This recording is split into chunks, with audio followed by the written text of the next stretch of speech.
आप थियरी को नेग्लेक्ट नहीं कर सकते हैं। मैं एग्जाम के एक वीक पहले स्टार्ट किया। क्या आपको पीसीबी पढ़ना जरूरत है? बस ये 3 सब्जेक्ट में आप स्कोर करके टॉप कर सकते हैं। Hey everybody, welcome back to this new video. So this is Sainath Reddy, presently first year MBA student at JIMS Gulbarga. So in this video we are going to talk about how to manage boards with NEET. So if at all you are giving your NEET examination for the very first time, तो आपको दिक्कत हो सकता है कि boards भी आ रहा है, नीट भी आ रहा है, तो how to manage both of this. So you might feel little bit of hectic to manage both of this. So the problem is if at all you give a time at the very last moment for the preparation of theory, then you will feel like you are forgetting everything that you have studied for NEET, right? So this is the major problem we face. But let me clarify you one thing. I was in the same dilemma where you are right now. I was thinking that if at all we fail in theory, we might not get eligible for the examination of NEET. Theory might get very tough because since we have not ever practiced theory, writing questions, giving exams, right? So don't worry about that. Let me tell you, if at all your NEET preparation is so well, then you need not to worry about theory because it will be just piece of cake for you. TET और NEET में ज़्यादा फर्क नहीं होता है. देखो, अगर ये कॉन्सेप्ट है, अगर आप नीट के एग्जाम लिख रहे हो तो ये कॉन्सेप्ट के रिलेटेड क्वेश्चंस पूछेंगे in the form of MCQs. But अगर ये कॉन्सेप्ट है, अगर थियरी एग्जाम लिख रहे हो तो ये पूरा कॉन्सेप्ट पूछा जाएगा थियरी एग्जाम में. तो यही डिफरेंस होता है थियरी और नीट में. सो अगर आपको थियरी अच्छा करना है तो आपको जो कॉन्सेप्ट है वो अच्छी तरीके से रिप्रेजेंट करना आना चाहिए. अगर आप नीट के लिए पढ़े हो तो आपको कॉन्सेप्ट तो पता ही होगा, है ना. तो वो कॉन्सेप्ट अगर थियरी में आपको लिखना है तो किस तरह आप लिखेंगे ये मैटर करता है ताकि तुमको अच्छा मार्क्स मिल पाए.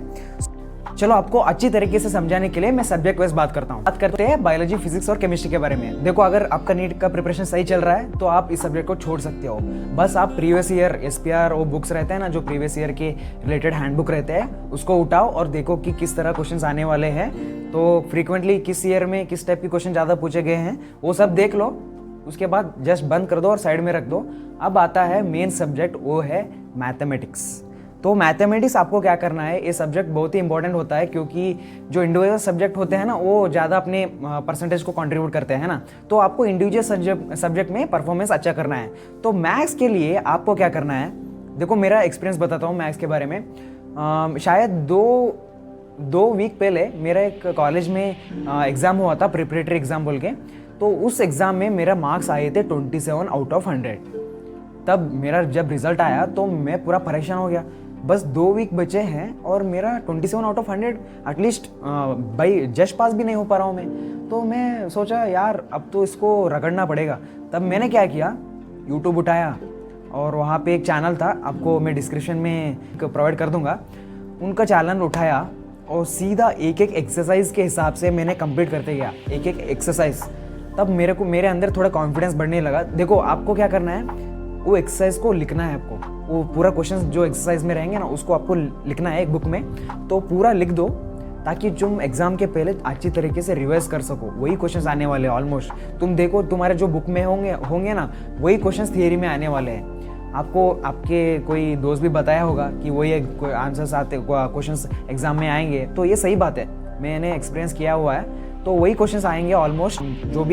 जो भी स्टेट के आप बिलोंग करते हो उसके स्टेट के जो बोर्ड के थोड़े प्रीवियस ईयर क्वेश्चंस के बुक्स रहेंगे, हैंड बुक्स, वो उठाओ और देखो कि कौन सा क्वेश्चन और कौन सा टॉपिक से ज़्यादा मार्क्स आ रहे हैं. तो आपको एग्ज़ाम से पहले एक मॉडल पेपर दिए जाएंगे. तो आपको वहाँ पे बता दिया जाएगा कि इस लेसन में इतना मार्क्स आने वाले हैं. तो उसके हिसाब से पढ़ते जाओ. देखो, अगर इंटीग्रल्स में ऑफकोर्स इंटीग्रल्स बहुत लोग छोड़ ही देते हैं. इंटीग्रल्स मैथ्स में सबसे हाईएस्ट कंट्रीब्यूटिंग मार्क्स रहता है. तो आप क्या करो, इंटीग्रल्स पढ़ो ही मत. शायद मेरा ये सजेशन आपको ठीक नहीं लगने वाला है. अगर आपका मैथमेटिक्स थोड़ा कमज़ोर है मेरी तरह तो आप इंटीग्रल्स छोड़ दो और बाकी सारे पढ़ लो. मैं अपने स्टोरी बताता हूँ. पहले सुनो, 24 आए थे तब मैंने क्या किया, यूट्यूब उठाया और पूरा स्टार्टिंग से लेके पूरा एंडिंग तक सारे एक्सरसाइज कंप्लीट कर लिए. और 2 वीक में केवल मैंने कुछ भी नहीं पढ़ा, केवल मैथमेटिक्स पढ़ा. और फाइनल एग्जाम में तुम्हें पता है मेरा मार्क्स कितने थे, 88 थे भाई. 88. मैं परेशान हो गया भाई, हाउ इट इज़ पॉसिबल 88, 27 से 88. तो of course I have done hard work. It doesn't mean that I have not done hard work. I have put most of my time in preparation of mathematics. बाकी मेरे कोई भी subject को मैंने time नहीं दिया था, बस जब एग्ज़ाम आया था उसके बीच में जो गैप रहता है ना, बस उसी में मैंने पढ़ा बाकी सब्जेक्ट्स।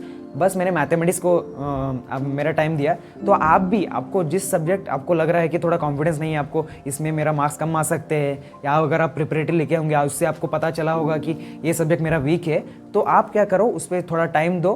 क्योंकि जो अगर आप टाइम दोगे तो ज़रूर आपका मार्क्स आएंगे। तो ये हो गया मैथमेटिक्स के बारे में। तो आपको एक्सरसाइज, पूरा एक्सरसाइज के क्वेश्चन सॉल्व करना है और मार्क्स के हिसाब से पढ़ो। और उसके बाद देखो कि किस लेसन पे ज़्यादा मार्क्स आ रहे हैं।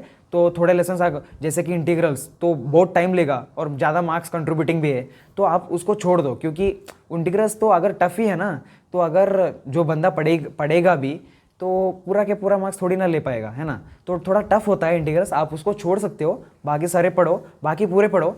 इंटीग्रल्स अगर टाइम मिले तो कंप्लीट कर लेना, क्योंकि बहुत लेसन है और एक मंथ में कंप्लीट करने वाला, बस 2 वीक में आप कैसे कंप्लीट करोगे, है ना। तो दिस इज़ अबाउट मैथमेटिक्स। आप मैथमेटिक्स को इस तरह कवर कर लो। तो नेक्स्ट बात है लैंग्वेजेस के बारे में। देखो, इंग्लिश हो, हिंदी हो, कन्नड़ा हो, कौन सा भी लैंग्वेज जिस स्टेट में आप रहते हो, आपको लैंग्वेजेस ज़्यादा पढ़ना नहीं होता है। बस आपको जो स्टोरी है ना लेसन का, वो याद रखना होता है। तो लैंग्वेज तो आपको लिखना आता ही होगा।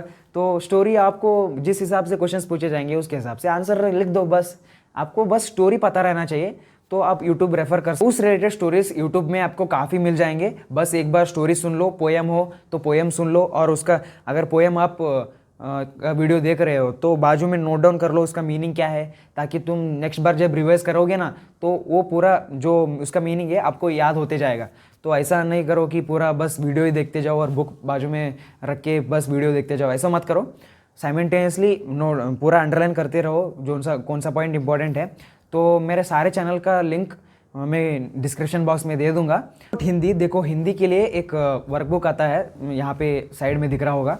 तो इस बुक को खरीदो आप। उसमें क्वेश्चंस है कि किस संदर्भ में कैसे लिखना चाहिए, और different types of questions related to a certain lesson. तो यहाँ पे काफ़ी अच्छा दिया हुआ है। अगर आपको आइडिया नहीं आ रहा है कि किस तरह लिखे एक क्वेश्चन को आंसर, तो आप ये बुक रेफर कर सकते हो। तो इसका लिंक भी मैं डिस्क्रिप्शन में दे दूंगा। अगर मैथ्स आपको बहुत दिक्कत हो रही है तो आप क्या करो, जो एक्सरसाइज आप लिखे हो ना नोटबुक में उसके आंसर्स, उसको बार बार रिवाइज करो। तो इससे थोड़ा आपको कॉन्फिडेंस रह सकता है कि कौन सा भी क्वेश्चन आए, ऑलमोस्ट उसी टाइप का क्वेश्चन आएगा एग्जाम में। तो आपको थोड़ा कॉन्फिडेंस रहता है कि अगर ये क्वेश्चन आएगा तो इस तरीके सॉल्व करना होता है। That's it, I would like to tell you in this videos. अगर आपको ये वीडियो अगर थोड़ा हेल्पफुल लगा तो अपने दोस्तों के साथ शेयर करो जिनको अभी थियरी एग्जाम चल रहे हैं या थियरी एग्जाम्स आने वाले हैं, तो ताकि उनका भी थोड़ा हेल्प हो सके। So the most common dialogue I would like to tell, that is like, share and subscribe before you end this video. Till then, and रुको, अगर आपको किसी टॉपिक वीडियो चाहिए तो नीचे कमेंट सेक्शन में कमेंट कर देना, मैं उस पर वीडियो बनाऊंगा।